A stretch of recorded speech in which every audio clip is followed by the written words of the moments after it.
Pronto, você pode começar, Zé. Olá, pessoal, boa tarde, tudo bem com vocês? O professor Marcos, ele me pediu para conduzir um encontro de hoje, né? Dada a sua necessidade de resolver problemas de ordem pessoal inadiáveis, e no intuito de auxiliá-lo e de evitar a impossibilidade do nosso encontro, eu justifiquei dizendo que, embora não tivesse tido tempo de estudar o conteúdo de hoje, e, portanto, de certa forma, não me sentia suficientemente preparado, né, para estudar, para apresentar, eu poderia falar sobre um tema que encosta nessa introdução da enciclopédia que nós estamos vendo, né, que é a relação entre a filosofia e a perspectiva teológico-metafísica na modernidade. Tá? Vocês estão conseguindo me ouvir direitinho aí? Está dando para entender? Ah, ok, vamos lá. Eu vou tentar fazer isso de uma forma assim, bem modesta, né? Indo, na verdade, bem superficial, indo de Descartes a Hegel, a Nietzsche, desculpa, passando por Kant, Fichte, Schelling, Hegel, Feuerbach e Marx, e finalizar a abordagem do nosso problema, né, com o diagnóstico do meu marco teórico da minha dissertação de mestrado, que é o professor Lima Vaz, sobre o estilo técnico de abordar o mundo proporcionado pelo saber, que hoje nós chamamos de saber poético. Né? Então, o objetivo hoje, portanto, não vai ser a enciclopédia das ciências filosóficas, mas um tema que encosta no assunto da introdução da enciclopédia, que é exatamente essa relação entre a filosofia e a perspectiva teológico-metafísica na modernidade. Né? O professor Lima Vaz ele deixa muito claro que Hegel foi o último filósofo de influência teológica que problematizou a questão do absoluto na modernidade. Né? No entanto, o nosso objetivo aqui não é discutir ou fazer filosofia da religião, mas abordar essa relação, né, entre a filosofia, mais propriamente a filosofia como teoria do conhecimento e mesmo a ética, se a gente pode dizer, com a perspectiva teológico-metafísica no nosso tempo, na modernidade e na contemporaneidade. Então, eu deixo assim o espaço, como o professor faz, sempre aberto para eventuais dúvidas que vocês tiverem. Eu peço que quem tiver alguma dúvida abra o microfone e coloque a questão ou a observação para a gente poder tornar essa discussão ao máximo produtiva. Ok? Então, vamos começar. Antes de tudo, né, é preciso dizer que a teoria cartesiana do nosso querido René Descartes, ela deixou um problema que não foi resolvido, segundo grande parte da melhor doutrina, né?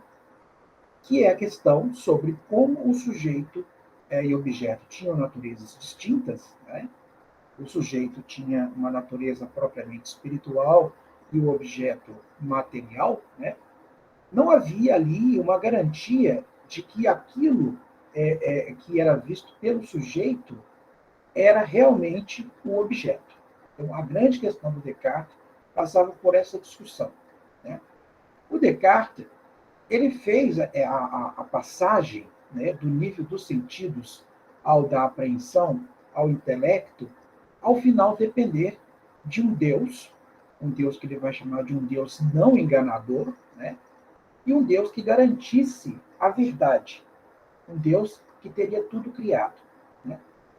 E hoje, né, discute-se se o Descartes realmente conseguiu ou não fazer essa transição, né? Ou seja, passar do nível dos sentidos ao nível da apreensão ou ao nível do intelecto, né? Uma vez que ele fez essa passagem depender de um Deus dito não enganador, não é? Todos nós acredito que todos nós aqui sabemos, né, que o Descartes ele classificou a realidade em res cogitans, que é o pensamento, né, a res extensa, que é o mundo objetal, que é o mundo das coisas, né, e Deus, né? Então, essa classificação que ele coloca o sujeito como primum lógico, né, da realidade, né? Aliás, o sujeito como primo lógico da realidade e Deus como primo ontológico dessa mesma realidade. Ele estabeleceu essa distinção. Mas tudo para mostrar para vocês, né, que ele ainda dependeu de um Deus, né, garantidor, né, para poder fazer a passagem do nível dos sentidos para o nível aí da apreensão, do intelecto, né? Por que o Descartes não simplesmente não conseguiu fazer essa transição, né? Essa dependência em relação a Deus, na qual ele colocou aí a fidedignidade, né, das percepções humanas, né, representou um momento que nós hoje chamamos de momento crítico da sua filosofia. Vários autores, como o próprio Göttingen, por exemplo, né, perguntam a Descartes, né, se Deus ele tem de ser invocado para assegurar que a mente humana é fidedigna, né, como nós podemos estar seguros, né, de que são fidedignas as percepções de que precisamos para estabelecer a existência de Deus em primeiro lugar? Então, eu não sei se vocês conseguem assim, compreender, né, o fundo dessa questão, né? Tudo bem, Descartes, vamos invocar Deus para garantir, né, que essa mente humana que percebe, né, os objetos, a corporalidade do mundo, ela é fidedigna.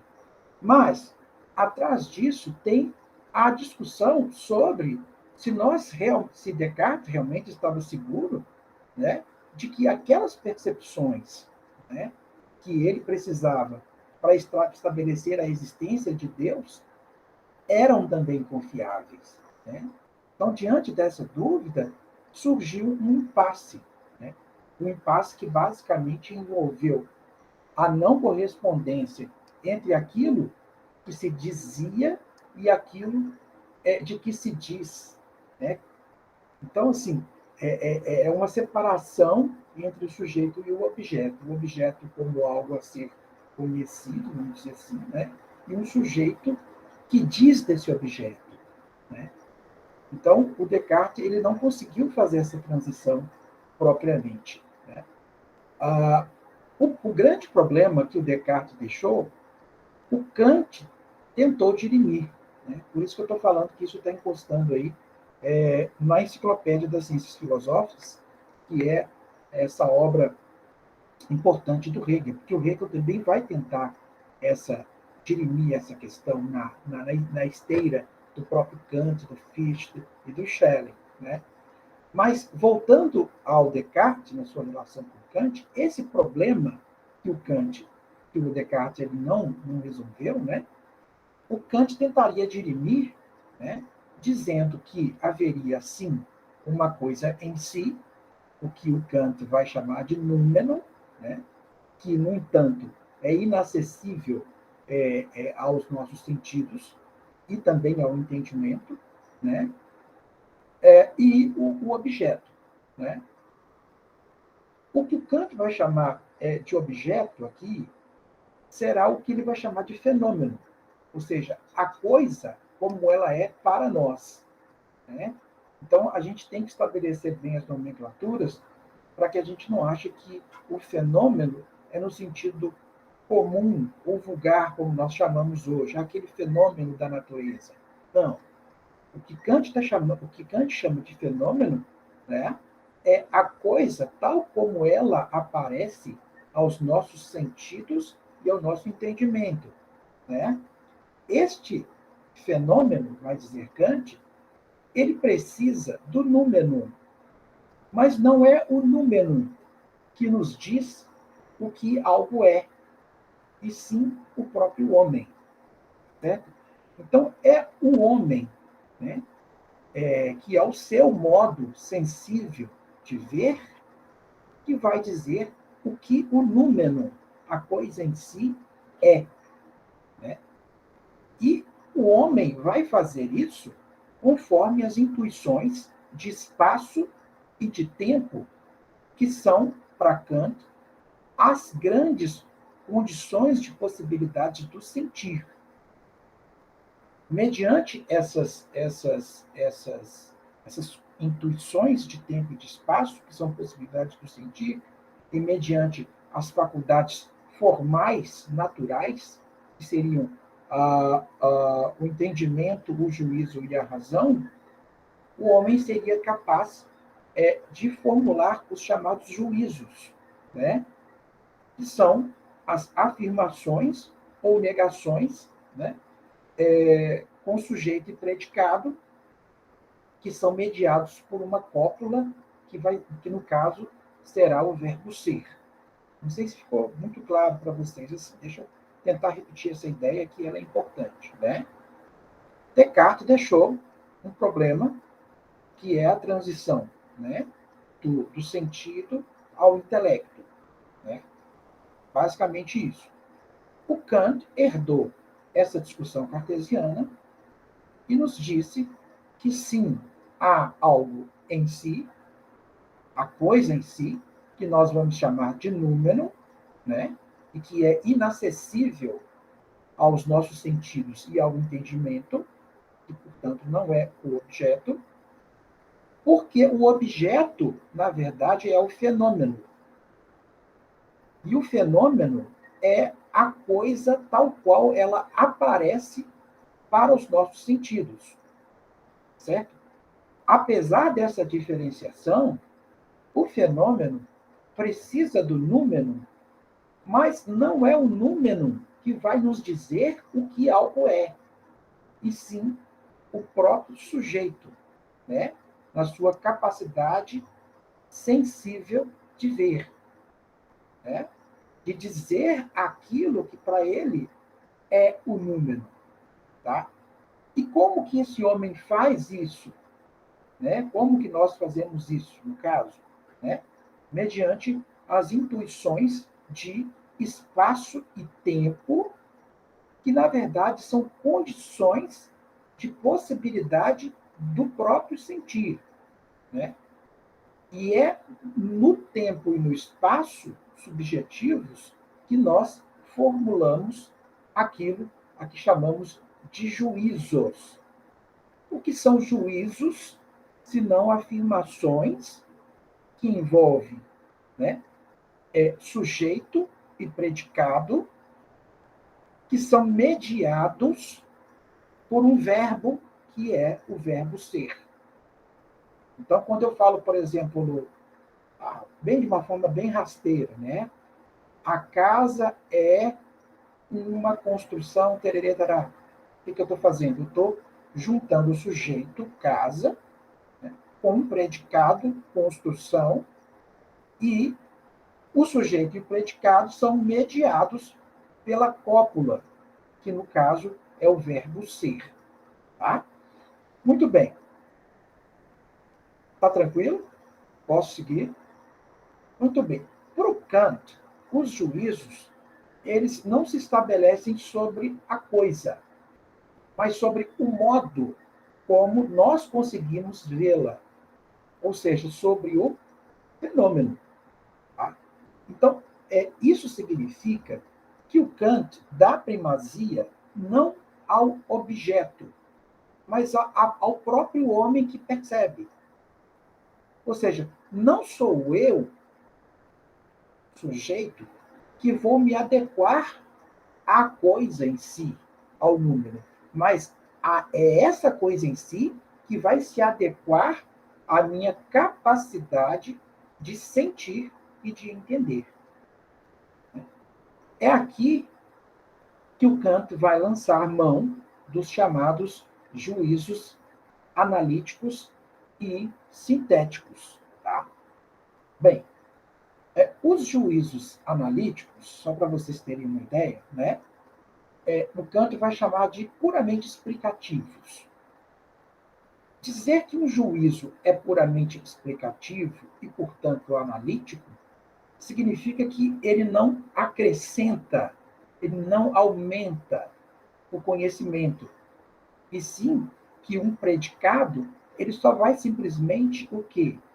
Explicitar o sujeito. O grande exemplo que o Kant dá é o caso do polígono. Que é o polígono? Se não uma figura de vários lados. Então, eu dizer o polígono tem vários lados, esse predicado ter vários lados, ou vários lados, não acrescenta em nada a coisa, porque um polígono é da sua condição ter vários lados. Da mesma forma como quando eu falo todo o corpo é extenso. Ora, sim, todo corpo tem dimensão. Então, falar corpo é falar em dimensão. Então, quando eu falo todo corpo é dimensão, é extenso, você tem um sujeito, que é todo corpo, você tem um predicado, que é extenso, e esse sujeito e predicado são ligados pela cópula, que no caso é o verbo ser, no presente, né? E aí que nós temos um juízo, chamado juízo analítico, porque ele simplesmente explicita aquilo que já está no sujeito. Está compreendido? Em contrapartida, nós temos ainda os chamados juízos sintéticos. Esses, como o próprio nome diz, né, constituem sínteses entre sujeito e predicado. Ora, se há uma síntese, é porque sujeito e predicado, né, não tem uma relação de pura explicação. Tá? Por isso, o predicado acrescenta ao sujeito, como é o caso de eu falar alguns corpos são pesados. Ora, alguns corpos, sujeito, pesados, predicado. Há uma cópula? Sim, que é o verbo ser. Agora, por que esse juízo é sintético? Porque nem todo corpo é pesado. Portanto, a qualidade de pesado, né, acrescenta ao sujeito, que são alguns corpos. Ou quando eu falo, por exemplo, aqui, eu estou querendo dizer para vocês que o ser pesado não é já algo pensado no conceito geral de corpo. Ao contrário da dimensão, quando eu falo, por exemplo, que todo corpo é extenso. Então, os juízos analíticos, né, são diferentes dos juízos sintéticos em Kant nesse sentido. Tá? Uma grande diferença é que os juízos analíticos são sempre a priori. A expressão a priori é a priori a experiência. Ou seja, nós não precisamos, né,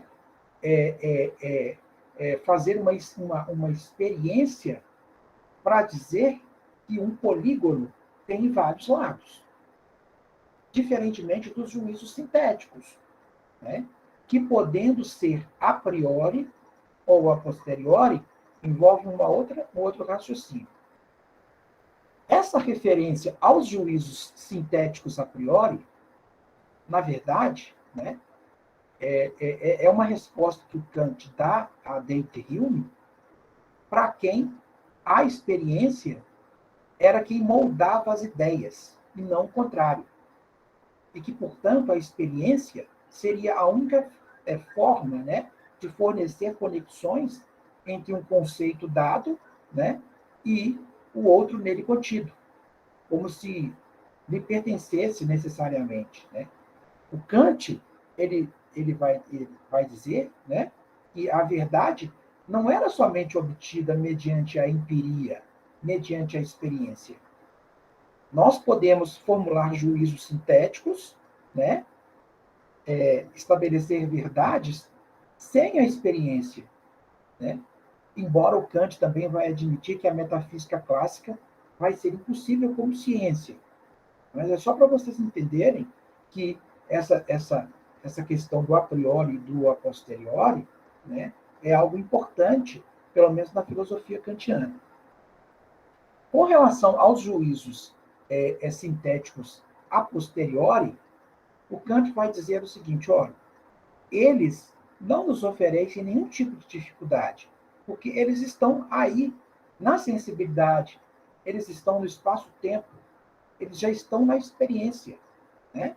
E eles dizem o que acontece no plano empírico. Por exemplo, quando eu falo com vocês que a água ferve a 100 graus, né, o que é isso, senão um juízo sintético a priori, né? A posteriori, desculpa. Né?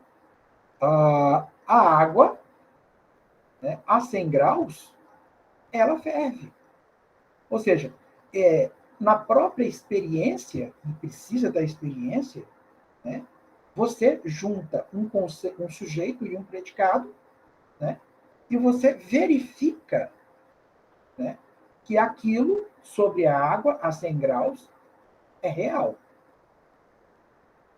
Quando a gente vai nos juízos sintéticos a priori, eles não são nenhum problema, desde que eles não ultrapassem os limites da experiência possível. Essa palavra para Kant, ela é fundamental, a questão da experiência. Então, por exemplo, as afirmações da matemática e da geometria, por exemplo. Né?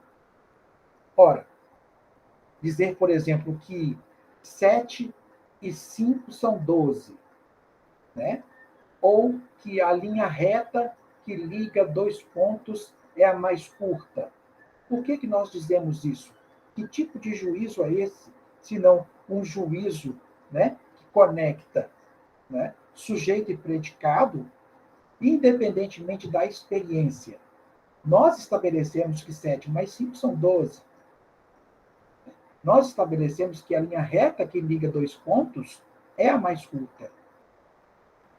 E estabelecemos exatamente porque a noção de grandeza, curto, né, contém a noção de qualidade, que é o correto. Né? Então, veja bem, com relação a esse tipo de juízo, a gente não percebe, né, algum problema. O problema vai surgir para Kant no que diz respeito àqueles juízos sintéticos, a priori, que vão para além de uma possibilidade empírica. Então, a grande sacada do Kant, né? Professor, Oi? Quem tá falando? professor, deixa só, só uma, só uma dúvida. Essa parte do juízo, né, que o senhor se refere, esse seria uma afirmação ou seria o ser? Ótima pergunta. Muito bem. Veja bem, quando a gente estabelece juízos, né, em última instância, nós estabelecemos sobre algo. Esse algo, para Kant, era um algo inacessível. Tá certo? E esse juízo expressa, né, a percepção que eu tenho sobre esse algo.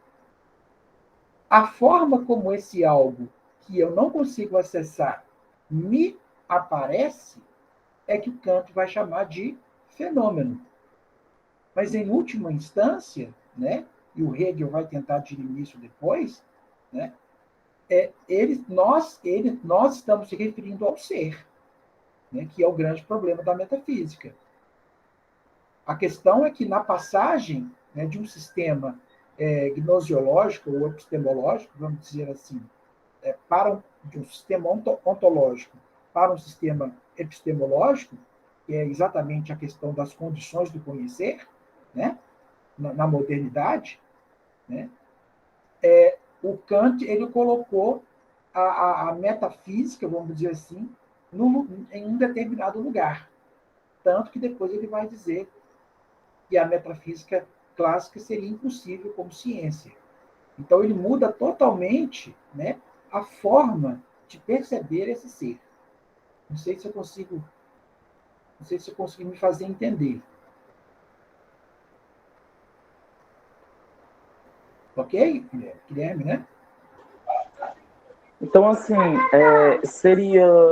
Então, seria. Esse juízo seria a origem, digamos assim, das coisas.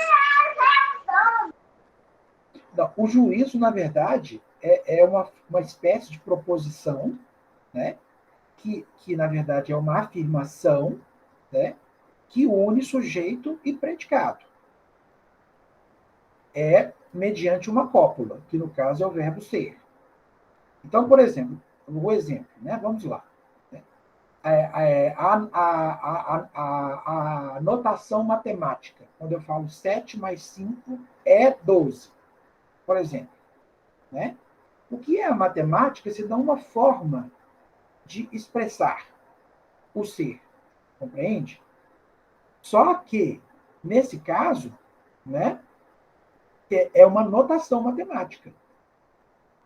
Quando eu falo, por exemplo, que a linha reta, né, é aquela que liga dois pontos, é a mais curta, né? O que é isso se não uma formulação sobre o ser? Então, essas são formas de perceber esse ser. São percepções. E essa forma de sentir ou de perceber esse ser, né, diz de um número que é incognoscível. Não sei se está muito claro. Que esse em si, mesmo em Kant, ele é inatingível. Mas o grande problema para Kant, né, é quando nós emitimos juízos sintéticos, né, a priori, que vão além de qualquer possibilidade empírica.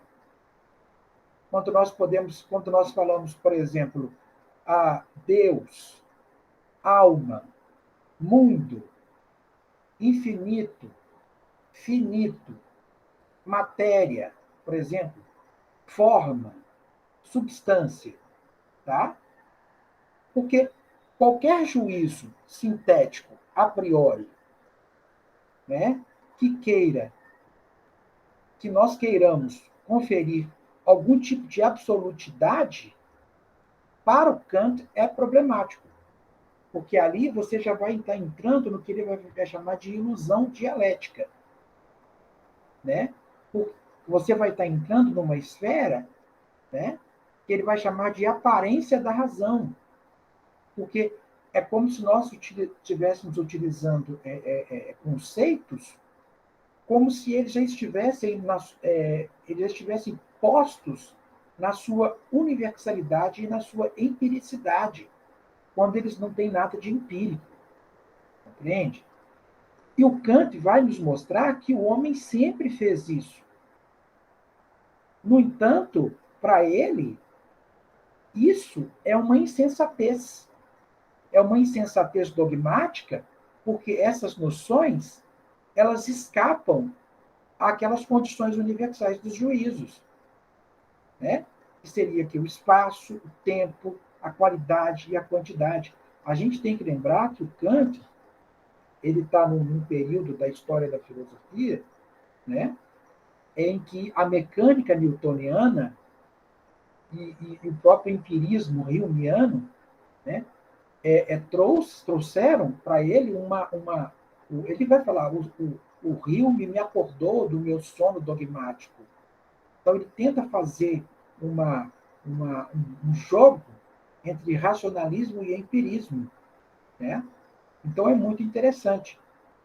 E isso é tão interessante que o Kant, por exemplo, no tocante ao juízo mais amplo, né, que ele vai chamar o juízo sintético mais amplo, que ele vai chamar de Deus, né, a posição dele é um pouco diferente, porque segundo ele entende, a impossibilidade de provar, né, Deus de forma empírica, não inutiliza a ideia de Deus, porque essa ideia de Deus, criada, né, pela metafísica, vamos dizer assim, né, pelo mundo teológico metafísico, vamos dizer assim, né, ela corresponde a um dos conceitos fundamentais ao lado, claro, da liberdade da vontade e da imortalidade da alma. Né? Mas isso aí não no plano da teoria do conhecimento.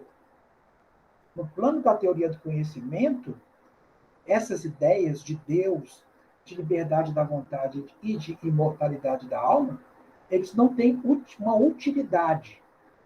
Exatamente porque o Kant está preso, né, ele está voltado, né, para uma concepção, né, ligada às condições do conhecimento. Mas no plano da razão prática,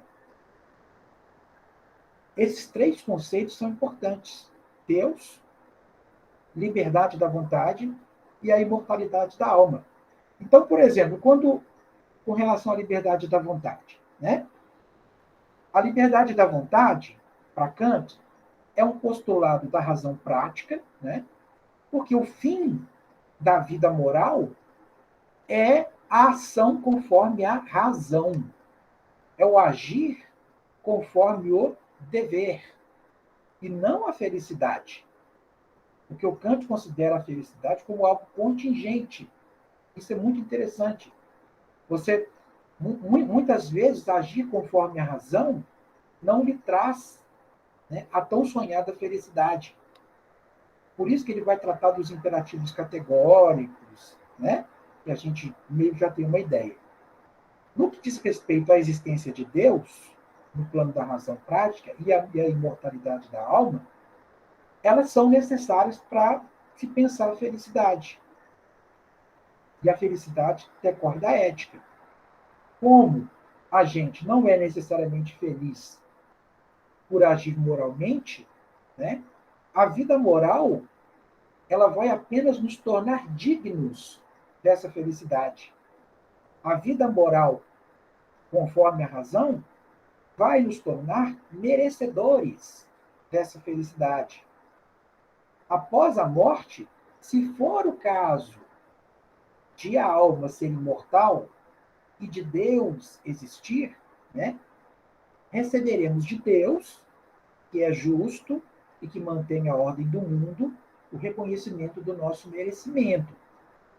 Mas veja bem, é preciso separar, né, esses três conceitos metafísicos fundamentais, né, colocá-los no âmbito da razão prática, da questão ética. Enquanto no plano da razão pura é que nós trabalhamos aqueles juízos analíticos e juízos sintéticos. Tá? Então, a gente percebe que aqui a existência de Deus e a imortalidade da alma, apesar de não terem utilidade teórico-especulativa, é isso que eu estava tentando dizer para vocês, e de corresponderem a complementos ou concessões que Kant faz à ética cristã, para fechar o seu sistema filosófico, né? Essas ideias orientam a razão prática.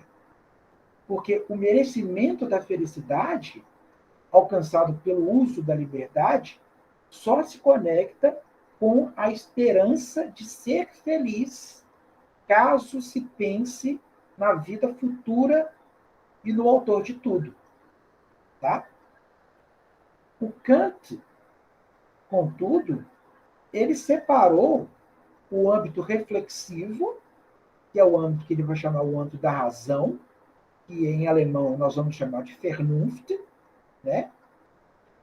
O empiricamente inverificável, que é o âmbito da razão, da reflexividade da razão, que é empiricamente inverificável, incomprovável, né? Que é o suprassensível, do âmbito da Verstand, que é o âmbito do intelecto, que é o âmbito do entendimento, que é o âmbito do verificável, do comprovável, do sensível, como vocês queiram. Só que com isso, o que ele fez? Ele deixou um fosso, um buraco, um abismo, cujo tamponamento foi perseguido depois por românticos e idealistas, né? Então, ali você começa a perceber ali, após o Kant, principalmente após a sua morte, né? Que românticos e idealistas, né? Cada qual ao seu modo, vão tentar unificar os polos do sujeito e do objeto deixados por Kant, exatamente porque eles almejavam o chamado absoluto. O romantismo, por exemplo, criticou o racionalismo, né? Reivindicou outras dimensões humanas, como, por exemplo, o sofrimento, a paixão, a emoção, né? E questionaram o presente, né? Louvando o passado, né? E apreciando que, criticamente, vamos dizer assim, né? Modos de vida, né? Que eram taxados de pobres e de insuficientes. Começaram a criticar as convenções sociais, por exemplo. Já o idealismo, que é o que nos interessa na nossa disciplina, né? É onde se insere a tradição hegeliana, né? Foi com Kant para além de Kant, porque passou por Fichte, por Schelling e chegou a Hegel, né? Indo da pura ideia, vamos dizer assim, para a materialidade. Nós temos que lembrar que o contexto em que esses idealistas estavam situados, né, era um contexto de um amplo desenvolvimento da ciência, né? Nós sabemos que com a Revolução Científica, aquela ideia do cosmos fechado, do mundo antigo e medieval, simplesmente se explodiu e abriu-se o lugar a um universo infinito, né? Tem até um livro, cujo autor eu não me lembro, que fala da, do, do, da, do cosmos fechado ao universo infinito, né? Então, o que acontece? Ali, a época de românticos e idealistas, né? A ciência já estava transitando, né? Da mecânica ao orgânico, de uma visão estanque, fechada, de causa e efeito, para uma outra de totalidade, caracterizada exatamente por uma relação dialética entre os elementos. Então, você percebe ali, na época, obviamente até na época do Hegel, a proeminência que a biologia e a física tiveram e que influenciaram, né, profundamente a filosofia na passagem do século XVIII para o século XIX. Então, Deus, ao lado de expressões como razão, como origem, ele foi considerado um importante termo para designar, por exemplo, a ideia, o eu puro, né? Sujeito e objeto a um só tempo, com telos, com fim, né? Tudo bem que houve pensadores que tentaram negar isso tudo, né? Como foi o caso de Charles Darwin, né? Com a sua teoria da evolução das espécies, né? Mas foi ali, naquele ambiente, que surgiu um Fichte da vida, um Schelling e um Hegel. Se a gente for, por exemplo, aí, complementando a pergunta do nosso colega, se eu estiver falando demais, vocês me interrompem, por favor, tá? Porque é complexo mesmo. Um Fichte, por exemplo, ele fala de um eu puro, ilimitado, de um em si, que tudo contém, né? E que não poderia permanecer, como Kant queria, incognoscível, desconhecido, separado. Nesse eu puro e ilimitado, sujeito e objeto não estariam separados. seriam um e o mesmo, percebe? Desde sempre. Então, o que aconteceu? Para o Fichte, o erro do Kant foi pressupor essa separação, quando, na verdade, o sujeito e o objeto eram um todo.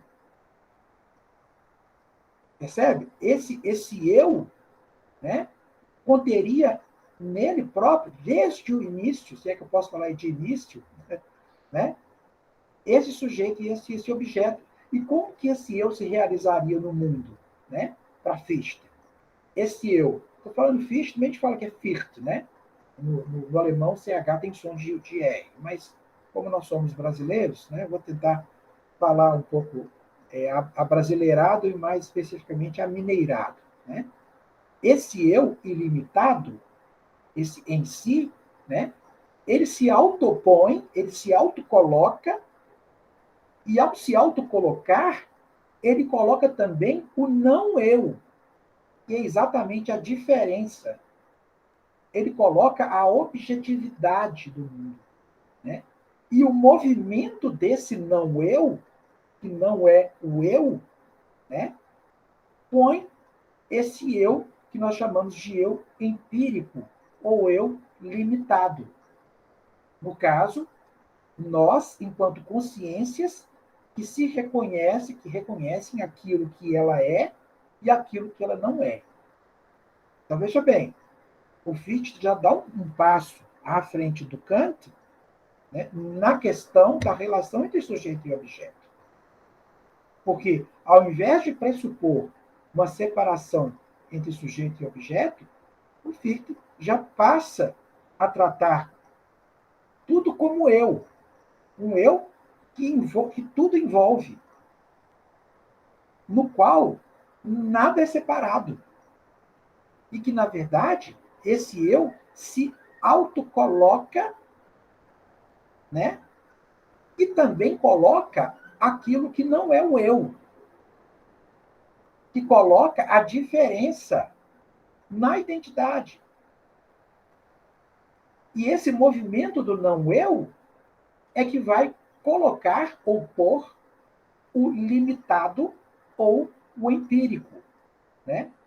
Que é exatamente a consciência, aí já estou falando de consciência, né? Que reconhece, olha as palavras, aquilo que ela é e aquilo que ela não é. O Fichte, gente, conviveu com o Kant, né? Assim como o Schelling conviveu com o Fichte. A crítica que o Schelling vai fazer ao Fichte, né, vai começar assim. Existe um eu absoluto que contém tanto a natureza quanto o espírito, né? O Schelling vai dizer que a natureza é o próprio espírito e que esse espírito vai se tornar consciente, né? Ou vai se tornar consciente de si em quem? Nos homens. Então, é como se fosse uma passagem do nível inconsciente para o consciente, né? No caso dos homens, né? E essa passagem devolvem esses homens, no caso a gente, ao espírito absoluto. E nós sabemos que o espírito absoluto, para os idealistas, né, é a razão que opera no mundo e que coloca todas as coisas. Então é por isso que o Schelling vai falar o seguinte: olha, a natureza é o espírito tornado visível. Olha que frase interessante. E o espírito é a natureza invisível. Por que o Schelling vai tratar de tanto de natureza assim, né? O Schelling, o Schelling, muitos classificam ele como profundamente influenciado pelos românticos, né? Ele tentou reabilitar a noção de natureza, que de certa forma foi relegada a segundo plano pelos filósofos iluministas. Então, quando o Schelling fala assim, a natureza é o espírito tornado visível, ele está querendo dizer o seguinte: existe uma organização por um jogo inconsciente de forças contrárias que vão garantir a vida orgânica, né? Ou seja, é o espírito se visibilizando organicamente mediante um jogo de forças contrárias, um jogo que é inconsciente. E quando ele fala que o espírito é a natureza invisível, né, ele está querendo dizer que essa natureza invisível ela é prenhe, ela é cheia de possibilidades criativas do próprio homem, né? Então, essa influência que o Schelling recebeu dos românticos fez a ele próprio se embrenhar na reabilitação da natureza. E, como eu disse para vocês, foi relegada a segundo plano pelo racionalismo iluminista, levando o Schelling, né, a apostar, inclusive, numa intuição poética, né, como forma de capturar o absoluto. E é nesse ponto, principalmente, que o Hegel vai criticá-lo. Porque o Hegel vai criticar o Schelling dizendo o seguinte: olha, a identidade entre sujeito, no caso o espírito, e o objeto, né, a natureza, no espectro da intuição, da pura intuição, ela é vazia. Ela é vazia porque ela não tem diferenciações, né? Segundo compreendia o Hegel, só tem um mundo, que é o mundo do espírito. Hegel vai dizer, tudo é espírito. E tudo é espírito que se autodesenvolve. A ideia, o espírito, ele diferencia-se a partir de si mesmo. No processo, olha aí, a palavra nova, no movimento. E esse movimento vai se dar onde? Na história. Por isso que o Hegel vai com aquela célebre frase dizer que o que é racional é real e o que é real é racional. A gente sabe que a palavra real, né? A gente sabe que existe uma diferença aí, né? Que essa palavra foi traduzida para o português, mas na verdade ele está querendo dizer que o que é efetivo, né? Fazendo sobretudo menção à chamada Wirklichkeit, né? E aí depois vocês procurem saber um pouco mais a questão da efetividade do real. Então, para o Hegel, o espírito ele trilha um processo, ele ele passa por um caminho, olha para você ver o movimento aí, de autorrealização na imanência. Então, ele é a ideia em si que vai se alienar, ou seja, que vai se exteriorizar, e aí eu estou falando já da enciclopédia das ciências filosóficas, né? Que vai se exteriorizar enquanto lógica, se diferenciando na forma de natureza, que é o segundo momento, e com sentido, e vai tornar-se para si, para que ao cabo e ao fim do processo, no âmbito humano, esse espírito se realize como espírito em sentido estrito, como a negação da negação, que seria o em si, para si, da filosofia do espírito. Estou falando aí já, né, não somente do espírito subjetivo e do objetivo, mas do espírito absoluto, que vai envolver, a gente sabe, lá no finalzinho, né, a arte, a religião e a filosofia, né? Então, só para a gente poder lembrar, o reino do espírito, para Hegel, né, ele se divide em espírito subjetivo, que envolve ali a psicologia, a antropologia e a fenomenologia, o espírito objetivo, que passa pelo direito, pela moralidade e pela eticidade, no âmbito da eticidade, né? interno da cidade. Você tem a família, a sociedade civil e o Estado, e depois desse espírito objetivo, nós temos o espírito absoluto, que envolve a arte, a religião e a filosofia. Né? O reino do espírito, na enciclopédia, principalmente, né, é o reino de quê? O reino da cultura, é o reino do mundo humano, é o reino da liberdade, é o reino das instituições, é o reino da história. Então, veja bem, essa ideia, ela se desenvolve na imanência. Esse sistema hegeliano é o que nós chamamos de um sistema triádico, né? Embora a gente tenha dualidades ali também na doutrina hegeliana, mas, em geral, envolve tríades, é dialético, é dinâmico, é teleológico.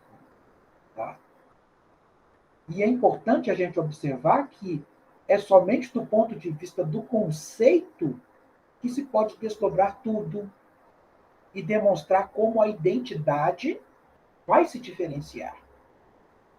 Então, a realidade é, por isso, né, em Hegel, um trabalho do conceito e não simplesmente intuitivo. O conceito, inclusive, né, suprassume, né, vamos dizer assim, né, nega, porém conserva, né, o nível intuicional, o intuitivo. Então, por isso que, para o Hegel, a filosofia, e não a arte, é o ponto mais elevado da realização do espírito. E é por isso mesmo a chave para unificação. Né? Tá tranquilo aí? Pode seguir? Posso, gente? Pode. Ok, obrigado, Matheus.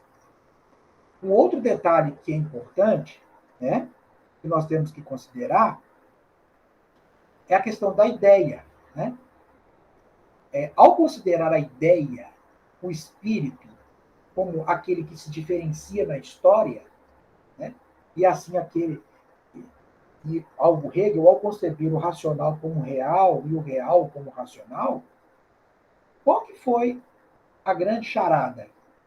Hegel acabou por imanentizar Deus.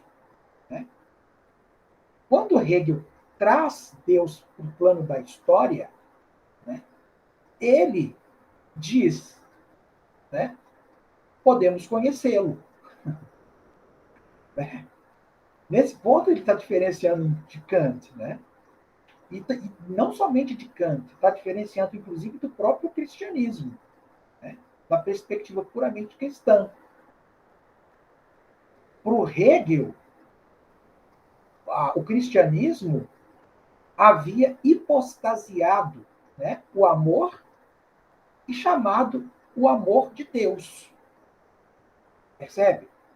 A religião estaria no nível da representação e não do conceito.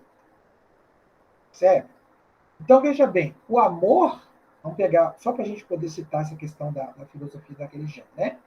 O amor é como esquecimento de si, né? E de viver no outro, né? Essa autoalienação é para Hegel aquele, né, em cuja dialética a vida vai se realizar. Na filosofia da religião, né, o amor ele vai se reconciliar com a reflexão do pensamento. Então, a vida religiosa, e em Hegel é a vida do amor, né, realiza, no plano religioso, né, a exigência de reconciliar, né, as oposições, que no caso é o finito e o infinito. Por isso que tem toda aquela divagação sobre o Cristo encarnado, né, como absoluto, né, que desceu e se fez, né, um Deus encarnado e tal. Tem todas essas discussões aí. Né? que o professor Lima Vaz vai chamar de catábases ou catabases, eu não sei exatamente como pronunciar essa palavra. Mas voltando aqui, né, nessa questão, para o Hegel era preciso partir para uma prova que fosse ontológica, vocês estão entendendo? E não uma prova meramente teológica.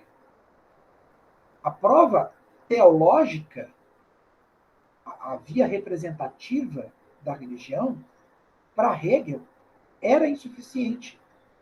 Por isso que a religião não está no nível da filosofia, que está no nível do conceito, enquanto suprassunção. Né? Eu estava dizendo que Hegel imanentizou Deus. Né? Sobre essa imanentização, ele próprio afirmava, o próprio Hegel afirmava, né, que Deus passa por uma história e que Deus se revela na história. Que Deus é o infinito dentro do finito. Que finito e infinito, né, não são mundos separados, como quiseram um dia fazer. Que esse absoluto, olha a questão do ser, né? Esse absoluto está em nós. E que o espírito vai ser a síntese dessa realidade toda. Né? Que todos os homens têm consciência de Deus. Né?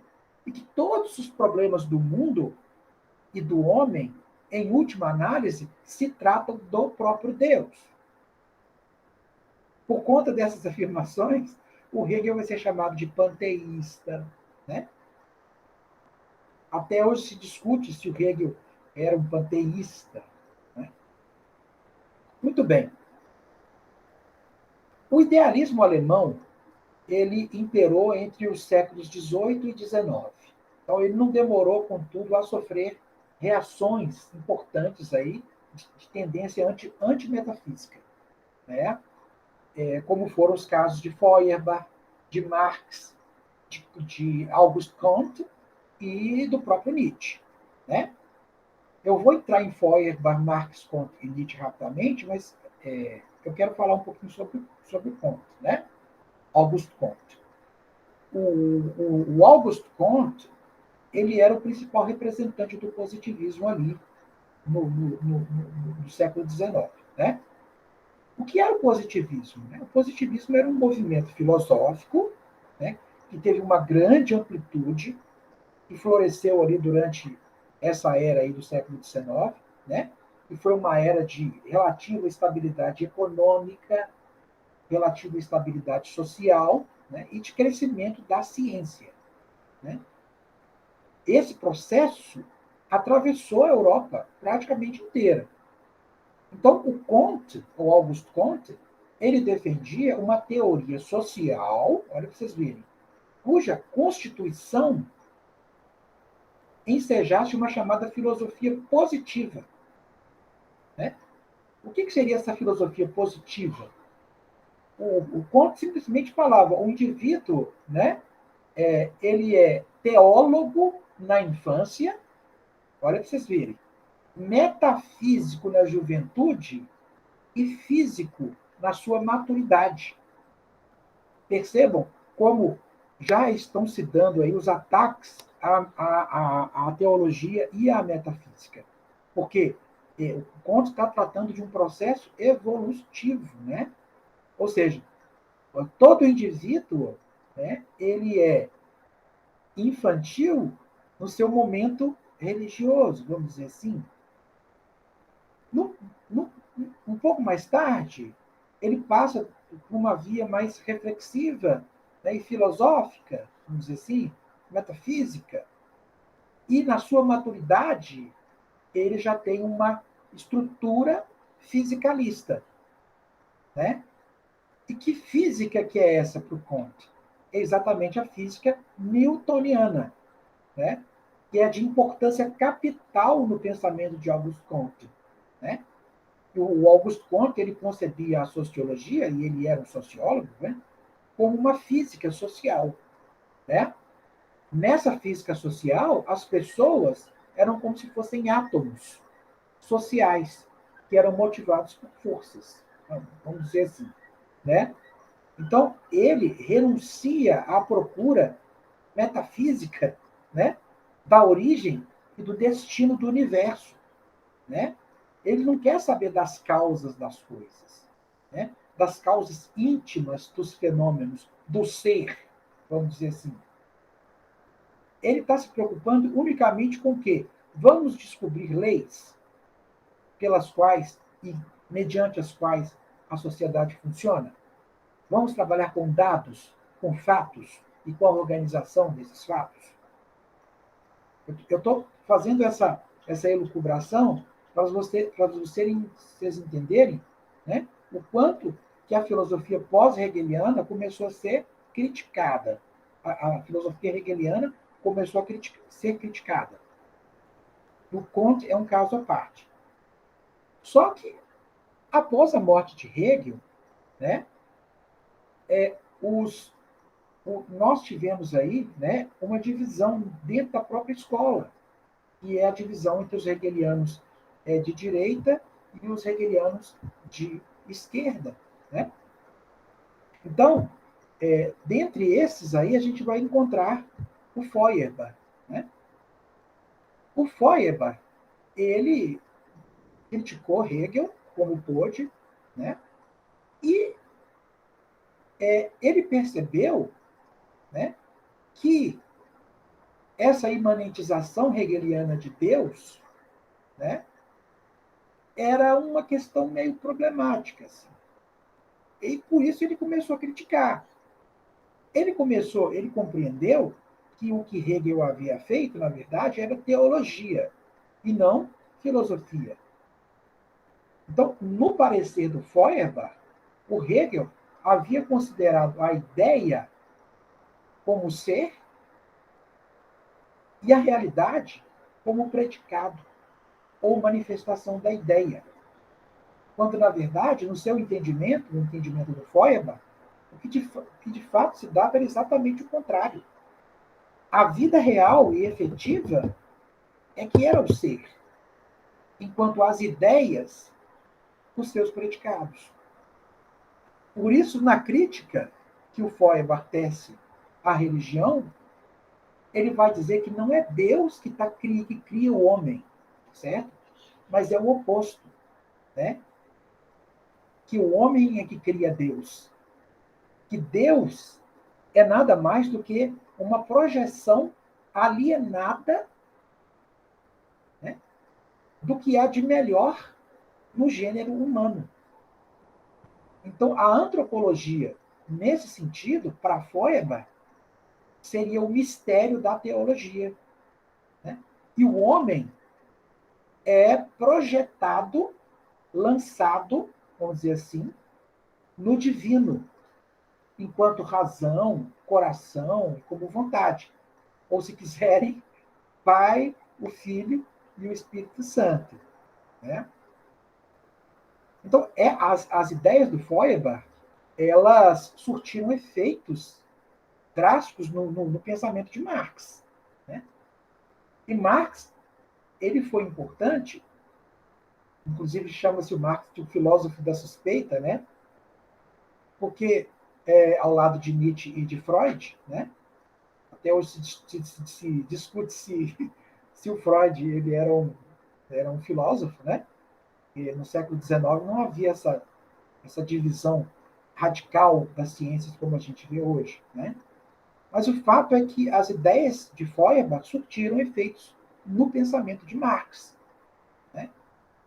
O Marx, incomodado, né, com as promessas frustradas, vamos dizer assim, tanto metafísicas quanto científicas, né, de melhoria das condições da vida humana, né, o Marx captou essa inversão propugnada por Feuerbach e pensou essa inversão no âmbito do Estado. Então, se nós fôssemos, né,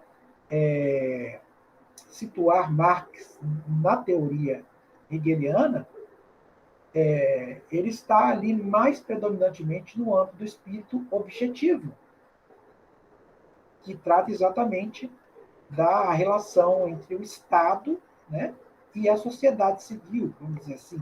Claro que é muito mais amplo do que isso. É só para você se situar. Né? Com relação específica ao logicismo hegeliano, segundo Marx, né, o Marx compreendeu que ele não permite uma análise da concretude da vida. Né? Embora, né, a teoria hegeliana carregue essa pretensão de se aplicar a toda e qualquer realidade. Então, para o Marx, o Hegel deturpou essa realidade quando ele se debruçou sobre a coisa da lógica e não sobre a lógica da coisa. Olha para vocês verem que interessante. Né? O Marx estava tentando entender, né, a partir das relações materiais, históricas, né, como as coisas funcionavam. Né? Então,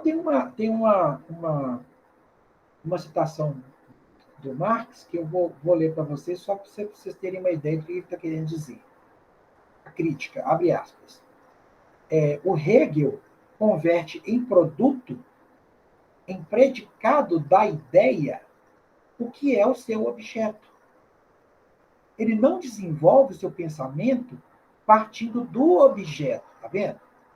Mas sim desenvolve o objeto partindo de um pensamento já definido em si dentro da esfera da lógica. Então, a grosso modo, né, eu não concordo muito com essa expressão, eles falam que o Marx colocou Hegel de ponta cabeça. Né? Até hoje se discutem as relações, né, entre Marx e Hegel. Né? Se Marx seria uma espécie de variante hegeliana ou se o Marx realmente propugnou essa inversão do jeito que as pessoas falam. Isso é uma discussão que daria uma outra aula, vamos dizer assim. Né? Mas o fato é que o Marx pensava que se tudo for, como diz Hegel, né, manifestação da ideia, qualquer realidade empírica pode ser justificada em nome de uma teleologia.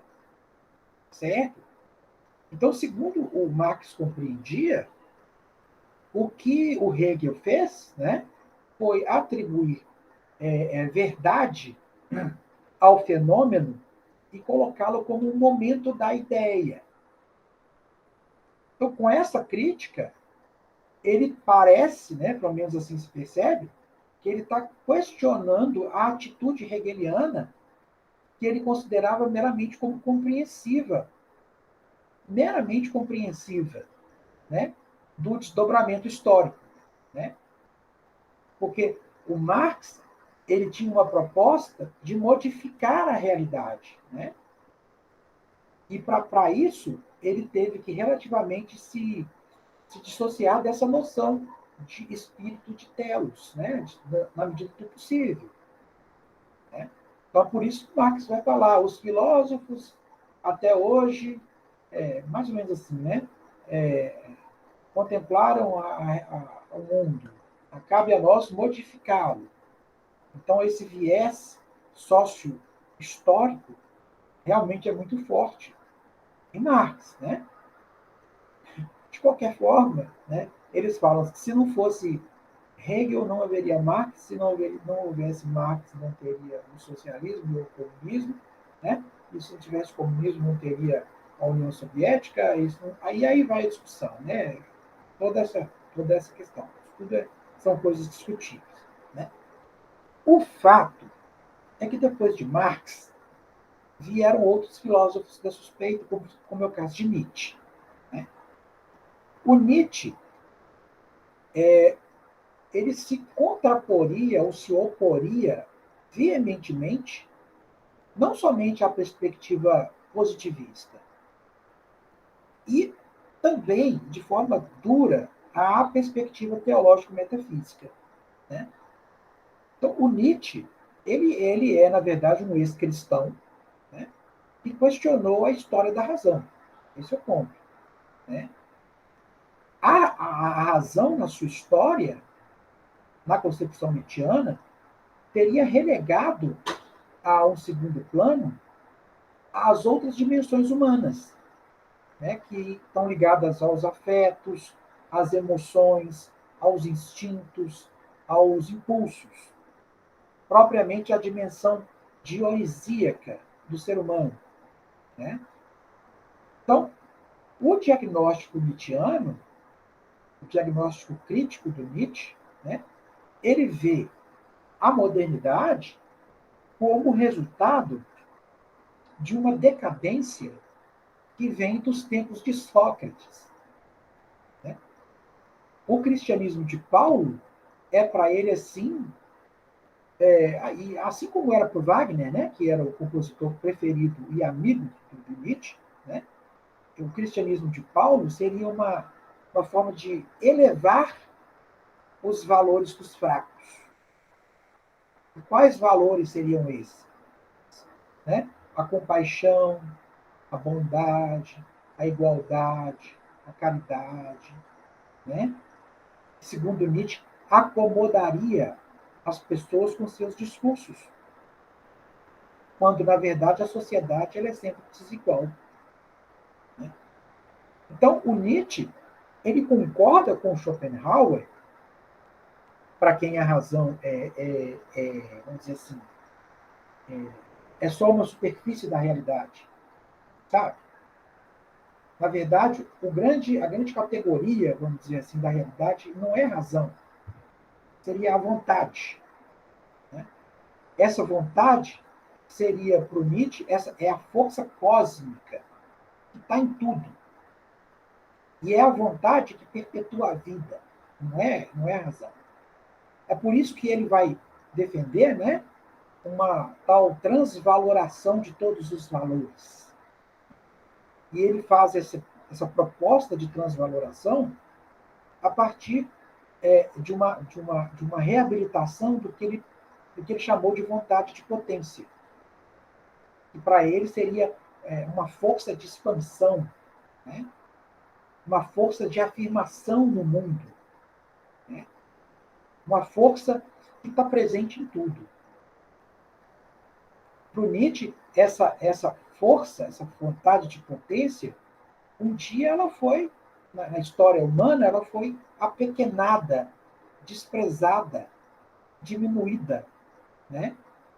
Porque Sócrates, né, que é o fundador da filosofia, vamos dizer assim, do Ocidente, né, deu preferência para o princípio apolíneo, em detrimento do princípio dionisíaco. Certo? O que isso significa? Que houve na história da humanidade uma separação brusca, talvez didática, entre razão e pulsão. Percebe? O lado pulsional, segundo Nietzsche, foi relegado a um segundo plano.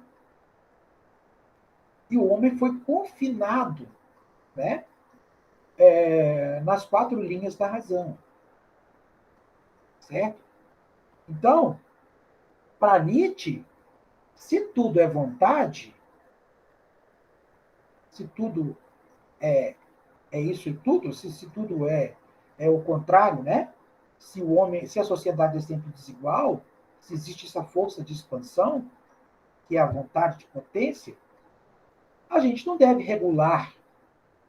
Né? Quanto aos fracos, é natural e mesmo necessário mesmo que os haja, né?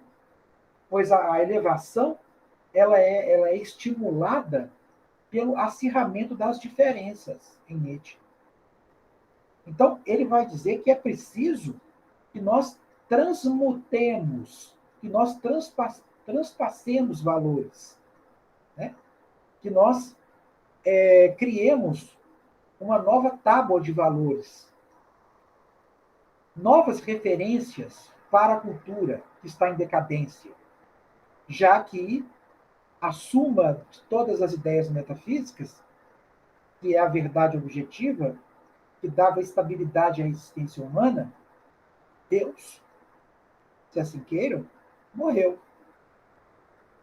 Né? Gente, está tranquilo? Vocês estão conseguindo me acompanhar? Qualquer coisa, vocês me parem e me perguntem. Estou aqui para isso aí. Ok? Muito bem. A morte de Deus, em Nietzsche, ela não só revela uma queda da religião, entendem? E do seu sentimento. Não é uma queda simples de um Deus religioso, né? E do sentimento do religioso. Não. A morte de Deus impacta profundamente a tábua dos valores do Ocidente, certo? Ela tem um impacto, nós chamamos de impacto axiológico, profundo, absurdo. O Nietzsche, ele quer ali, no seu tempo, denunciar exatamente o declínio da cultura ocidental. Ele quer denunciar o declínio dos valores mais altos da cultura ocidental, que são o belo, a justiça, a moral e, pode-se dizer, a própria razão. Essa queda, né, que ele está denunciando, ela equivale à morte mesmo da moral, à morte da ética, à morte da política, à, a total instauração de uma ausência de meta para o homem, uma total ausência de instauração de finalidade, uma total ausência de um fim. Então, o homem, segundo Nietzsche, ele tem vagado simplesmente no nada. No nada. Ele tem mergulhado no tédio, tem perdido a fundamentação metafísica, certo? Essa morte de Deus, né? Essa morte que o Nietzsche, da qual o Nietzsche acusa padecer a metafísica, representa o fim para Nietzsche da era de Platão. Representa o fim de um modelo que contrapunha o mundo divino ao mundo humano, por exemplo. Essa morte, ela representa o fim de uma época em que a verdade, né, estava historicamente relacionada a um paradigma judaico-cristão, certo? E, logicamente, né, ela aponta o fim da era do apego cartesiano à escolástica. Porque nós sabemos que o Descartes, embora tenha sido muito importante, né, para a modernidade, o Descartes ele teve contato profundo, né, com a escolástica, né, que se desenvolveu nas universidades da Europa. Na verdade, era uma escola, né, de clérigos, né, e a gente sabe a importância da igreja, não somente para a reconstrução da Europa, mas também para a educação. E o Descartes teve um contato profundo com os santos da Igreja Católica, né, com os padres, vamos dizer assim. Né? Muito bem. Essa morte de Deus, no entanto, né, para o Nietzsche, ela não é vista como uma tragédia, vamos dizer assim. Pelo contrário, a morte de Deus e da metafísica, de todos esses ideais, para o Nietzsche, é nada mais do que o prenúncio, né, de uma travessia que o Nietzsche acredita que vai conduzir a humanidade, né, a uma situação mais elevada. Vocês estão entendendo? Se nós, os sujeitos, né, transvalorarmos, né, com criatividade esse caos no qual nós estamos inseridos. Né? Se nós não voltarmos para essa ideia de ordem, de comodidade, de paz, se nós não dissimularmos, né? Se nós não se nós não nos amesquinharmos, né? Se nós dissermos sim a essa vontade de potência, né? Se nós aceitarmos, né, a vida como ela é, né? Se nós invertermos essas forças contrárias, vamos dizer assim, se nós transformarmos tudo que é contrário e que nos ameaça, né, numa nova potência, certo? Então, se vocês lerem lá Zaratustra, né, vocês vão ver isso muito claro lá, né? A fala de Nietzsche sobre a morte de Deus, ela é uma coisa assim muito pujante, uma coisa muito forte, né? No entanto, o próprio Nietzsche reconhece que ela era, na época dele, era extemporânea, que ela teria vindo fora do seu tempo, tanto que ele se coloca como não compreendido, né? Então, o próprio Nietzsche, ele vai revelar, né, que a consciência dele chegou antes do tempo, né? Então, em Zaratustra, você consegue ver ele falando que ele não foi ouvido no primeiro momento, né? O Zaratustra, ele gritava, né, em vão ali na praça pública, gritava, Deus morreu! Deus morreu! E falava. Só que ninguém, nem os artistas, nem os cientistas, nem os filósofos ali, nenhum deles estava entendendo aquele teocídio, vamos dizer assim, né? Que eles próprios haviam cometido fazia tempos, né?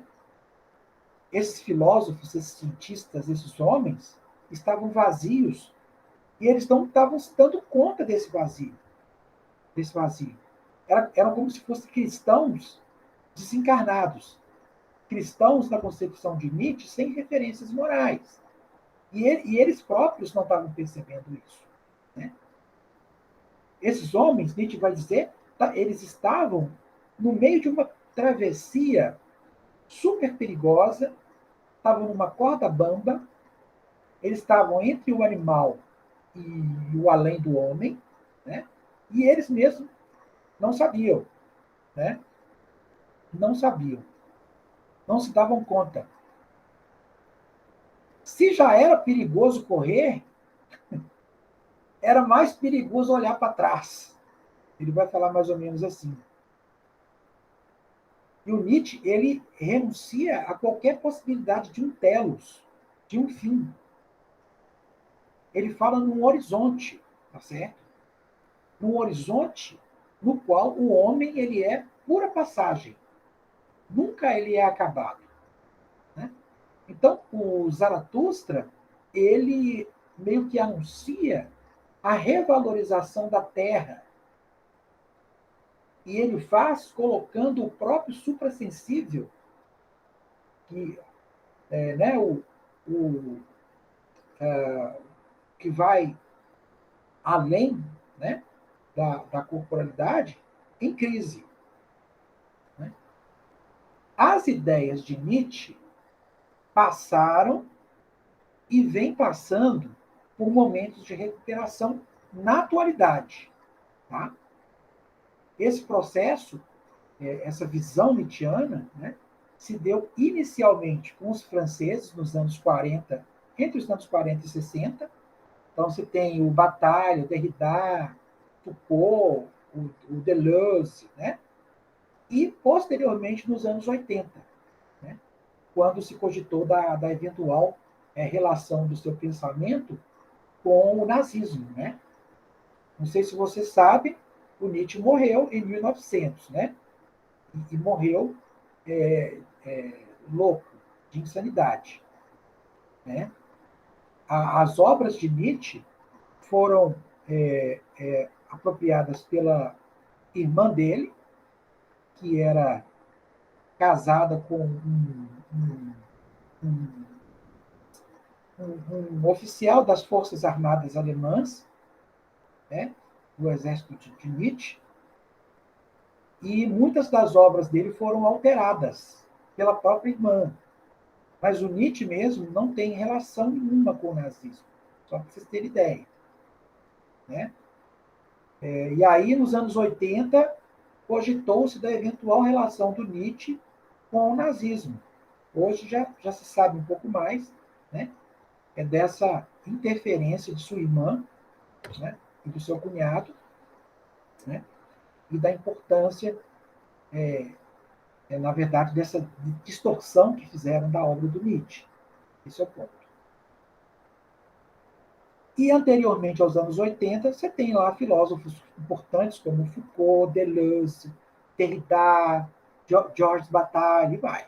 Né? Um monte de gente que estudou o Nietzsche. Né?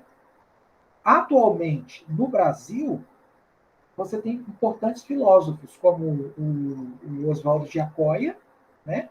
E a Scarlett Marton, ou Marton. Né?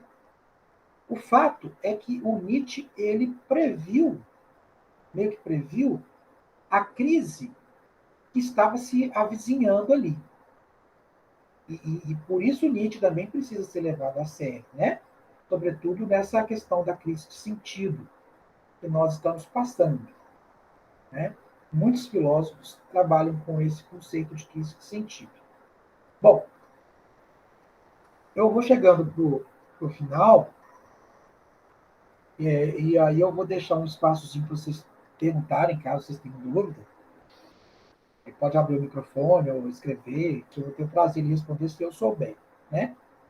O que se percebe nisso tudo que eu falei, gente? Acho que isso que é o grande fecho da nossa aula de hoje. Né? O que se percebe é que tanto a ilusão dialética kantiana, né? Como a imanentização hegeliana de Deus, a crítica feuerbachiana à religião, né? Acompanhada pela adesão da crítica marxista, né? Como a morte de Deus, propugnada por Nietzsche, todo esse contexto, né? Correspondem a expressões diferentes do mesmo fenômeno, que é exatamente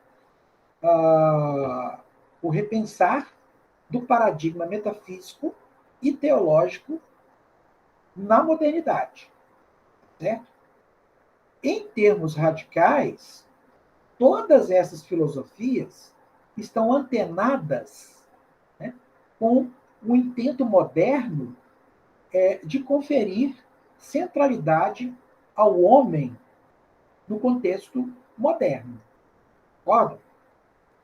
Só que aconteceu de o principal postulado da modernidade, e aí a gente tem que entender modernidade no sentido vaziano aqui, do Lima Vaz, né? A própria modernidade é entendida como um universo de símbolos, sabe? Formado pela razão, que foi elaborada, que foi codificada na produção do Ocidente nos últimos 4 séculos. Tá? Esse principal postulado da modernidade passou a corresponder ao imanentismo absoluto do sujeito. Vocês entendem? Nesse contexto imanentista e não transcendental, e não transcendente, vamos dizer assim, né? A poiesis está ligada à questão da fabricação, que é a característica do estilo técnico de abordar o mundo, né? Se expande a ponto de alcançar as nossas relações objetivas e intersubjetivas. Né? Então, nós, os homens contemporâneos, né, nós temos pensado a realidade em termos meramente operativos. E esse pensar tem permitido a invasão do nosso espaço. Que espaço é esse? O nosso espaço cognitivo, o nosso espaço ético, político, artístico, etc. Uma invasão desses espaços por objetos, tanto teóricos como técnicos. Objetos teóricos, como é o saber científico vulgarizado. Não sei se vocês estão compreendendo a questão, mas o que eu estou querendo dizer para vocês é que o homem contemporâneo é um homem poético, é um homem técnico, é um homem absolutamente imanentizado, tá certo? Né? Ele, nós, no caso, né, tendemos a tratar essa realidade que envolve tanto os objetos quanto outros sujeitos de forma predominantemente o quê? Técnica e instrumental. Nós pensamos essa realidade imanente em termos de operacionalidade. E esse modo de pensar tem invadido o nosso espaço mental, o nosso espaço cognitivo, o nosso espaço ético, a política, a arte, tá certo? Né? Então, a gente pode dizer, só para a gente poder fechar, por isso que eu fiz essa introdução teórico-filosófica, né? Que na contemporaneidade, esse imanentismo travestido de tecnociência tem se apresentado como uma forma determinante de um estilo de civilização e não como um mero instrumento do saber e da produção. Vocês entendem? É um estilo de viver, de construir a vida. Então, para o Lima Vaz, que é um hegeliano e um neotomista, se a gente pode dizer assim, né? O solo da história já está definitivamente estabilizado para suportar o fluxo enorme e contínuo dessa produção simbólica, né, e material da nossa civilização técnica. Já está tecnicizada. Não seria isso sem consequências, né? Porque a persistência histórica e cultural de tendências, né, e de exigências de realização humana estão aí, tá certo? E aí que vem a pergunta, né? Como é que fica no cenário técnico contemporâneo, né, essa intencionalidade religiosa, a intencionalidade ética, o sentido da vida? Como é que ficam, no sentido do dizer de Lima Vaz, as regiões mais profundas do nosso ser, onde aquelas limitações epistemológicas e metodológicas das ciências humanas as impedem de chegar? Porque, até onde eu sei, as questões operacionais da vida são explicadas pelas ciências. Mas as questões que dizem respeito diretamente ao espírito, que é a verdadeira vida, né, não são explicadas por uma compreensão científico-explicativa. Vocês entendem? Como ficam os lugares profundos da existência que a observação, a medição, né, a matemática, a física e a simulação não alcançam? Né? Então, o Lima Vaz, que é um autor muito estudado na contemporaneidade, né, e é citado por esse cara, pelo Carneiro, para Vaz, segundo Carneiro, né, abre aspas, as transformações no universo simbólico trazem para o ser humano a crise do não sentido, pois somente a relação de transcendência oferece um horizonte de sentido ao revelar o absoluto como uma realidade de fundamentação última e irredutível do homem. Fecha aspas. Um paradoxo está se colocando, né? que é a vitória da tecnociência, que veio exatamente para pôr fim à metafísica, instaurou problemas de ordem metafísica. Olha para vocês verem que contradição. Que é a questão do ser e do sentido. Como que nós nos orientamos, né? Nesse ambiente técnico-científico, vamos dizer assim, traz seus benefícios, mas, porém, eu não estou falando das evoluções da ciência, mas do pensar meramente técnico-instrumental, né? Como que fica a questão do ser e do sentido dentro desse grande ambiente de imanentização que revela uma ausência de sentido? Então, cabe a nós perguntar sobre o papel da relação de transcendência na atualidade. Porque as condições modernas foram conferindo centralidade, né, ao sujeito cogitante, né, e esse sujeito cogitante conferindo centralidade à racionalidade sistêmica e técnica, né, e não mais ao absoluto. Né? Aí a pergunta que eu deixo para vocês como provocação: é possível, nas condições atuais, né, falarmos de uma abertura a isso, que, embora seja inexprimível na finitude da experiência ou do conceito, conduz os seres humanos à demanda do seu fundamento útil?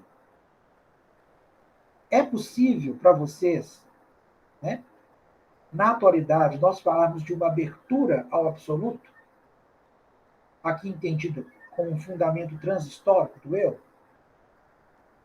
O que vocês acham?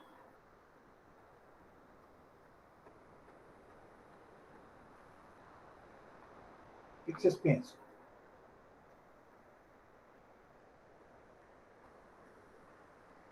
Hã? Pode falar, gente. Muito bem. A minha questão aqui, né, já que vocês não falaram, eu entendo que sim. Porque, apesar, né, de ter expulso a metafísica, né, a modernidade, em verdade, não abandonou por completo o paradigma da relação entre unidade e multiplicidade, que foi inaugurado por Parmênides e que foi impulsionado pela dialética platônica. Né? O Lima Vaz vai dizer que nós simplesmente construímos um absoluto no interior do próprio devir histórico. Né? Ou seja, aquela noção estrutural do uno e do múltiplo, apesar da imanentização, né, ainda pulsa em nós. Aí eu gostaria de fazer uma citação de um trabalho, de um artigo que eu escrevi, para poder fechar, e caso vocês tenham alguma dúvida, a gente tenta responder. Né? Odiernamente, né, na era da racionalidade técnica, assiste-se à paradoxal imanentização histórica do teológico, a indicar uma indefinição humana entre a objetividade produzida e a dada. A necessidade de unidade, como fuga dos irracionalismos irrespondíveis pela instrumentalidade, revela, assim, uma indeterminação indicativa da permanência da metafísica.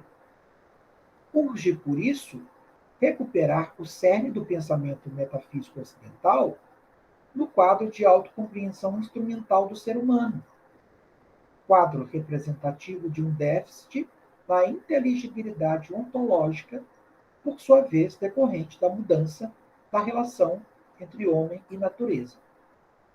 Pensar nessas novas condições de privilégio da racionalidade sistêmica, da técnica científica sobre o cosmos, de perda de unidade e de niilismo, um absoluto que, enquanto se constitui, exterioriza-se. Tá?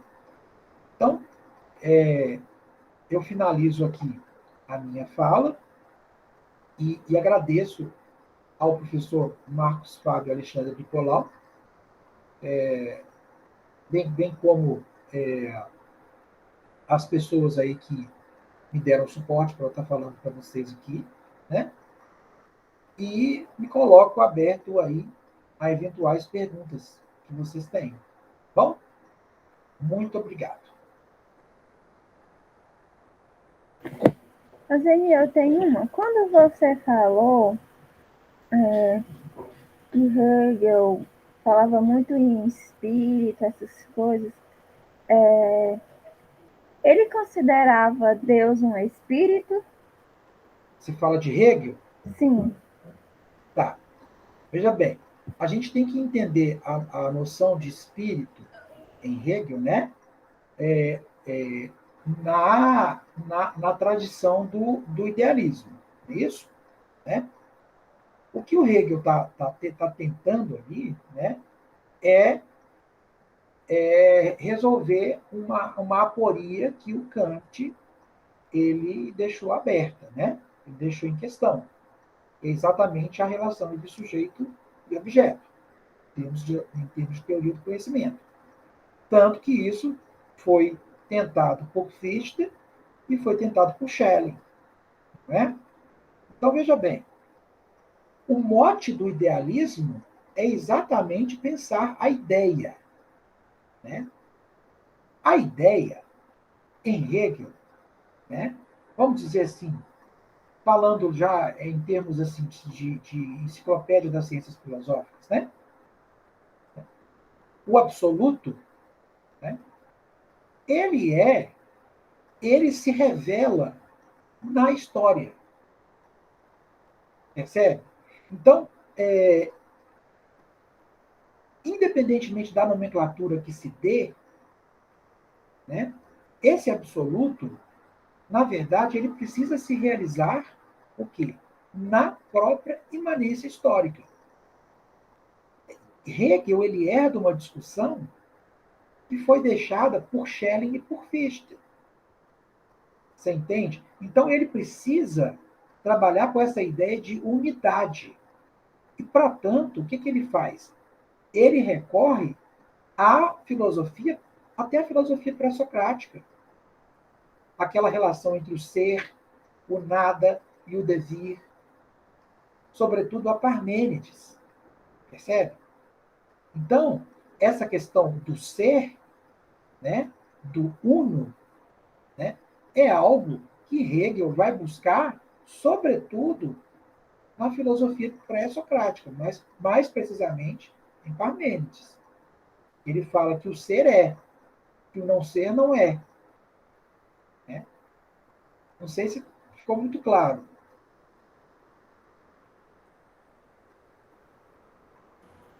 Ficou, obrigada. Por nada. Alguém mais, pessoal? Tranquilo? Professor, aqui quem fala com o senhor é Raimundo Neto.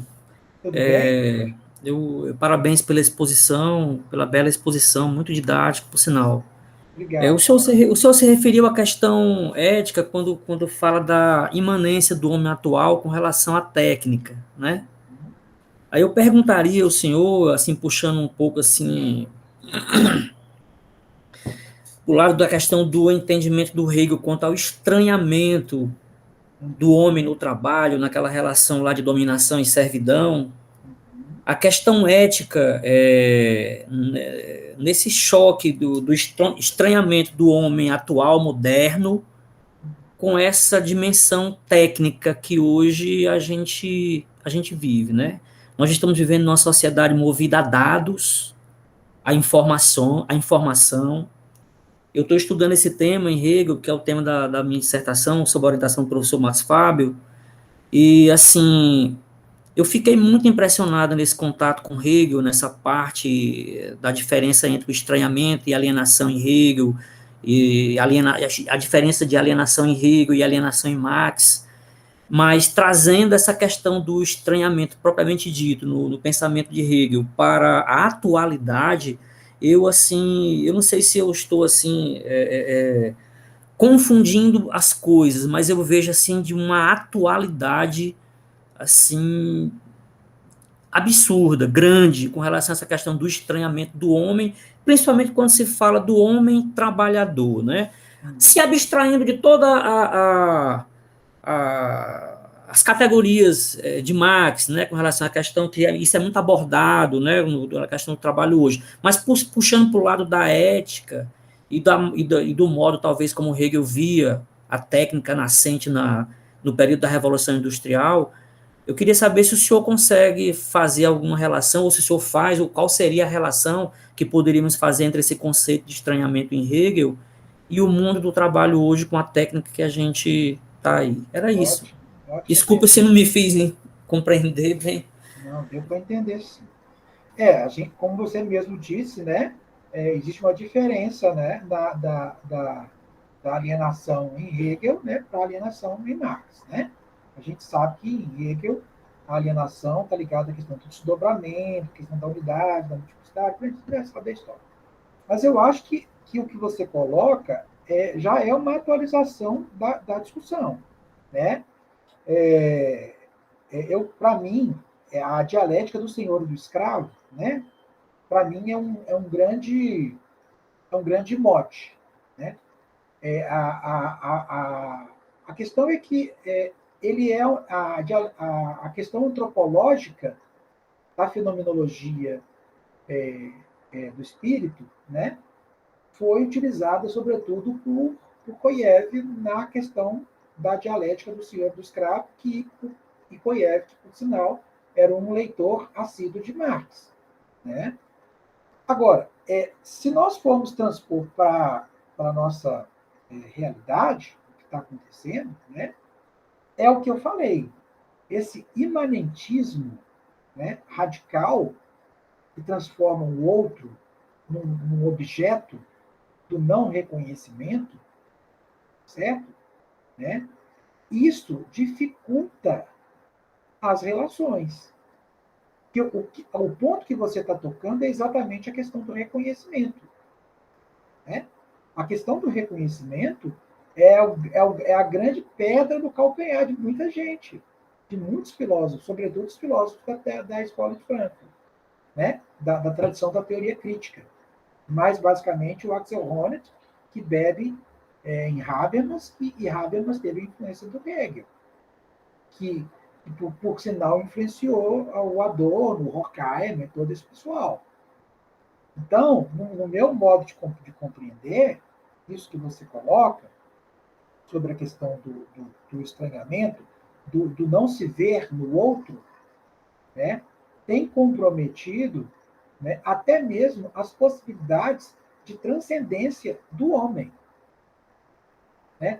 Se você pergunta para qualquer pessoa quem é você, ele vai te falar: eu sou advogado, eu sou estudante da Universidade Federal de Minas Gerais, eu trabalho com isso, eu sou aquilo, mas ele nunca fala de fato quem ele é. Percebe? Ele não explicita, né, o jogo de relações de reconhecimento, né, intersubjetivo, que constitui a sua própria subjetividade. Percebe?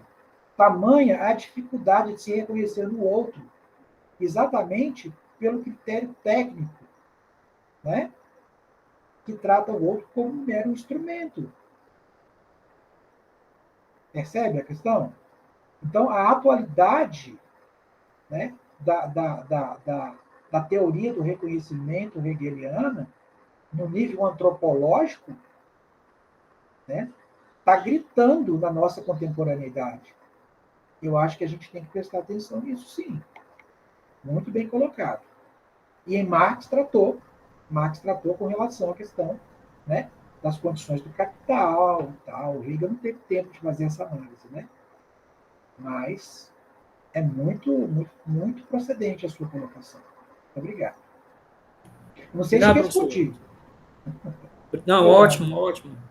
É bom esse contato e perceber que talvez a gente esteja no caminho certo, né? De reflexão. Sim. Obrigado. Por nada, Rabi. Tudo bem? Alguém mais?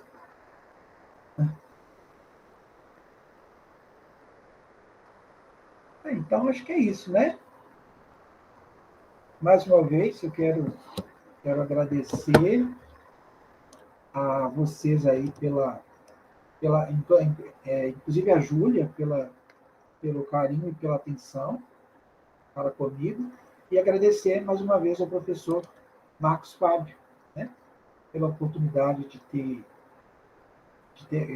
por ter me dado a oportunidade de falar para vocês. Tá bom? Ô, Zeni, a gente que agradece, né, a sua disponibilidade de passar hoje, nesse dia à tarde com a gente, explicando um tema tão importante. E eu, em nome do grupo e no nome do professor Marcos Fábio, agradeço. Tá bom. Obrigado, gente. Fique com Deus, viu? Tchau, tchau.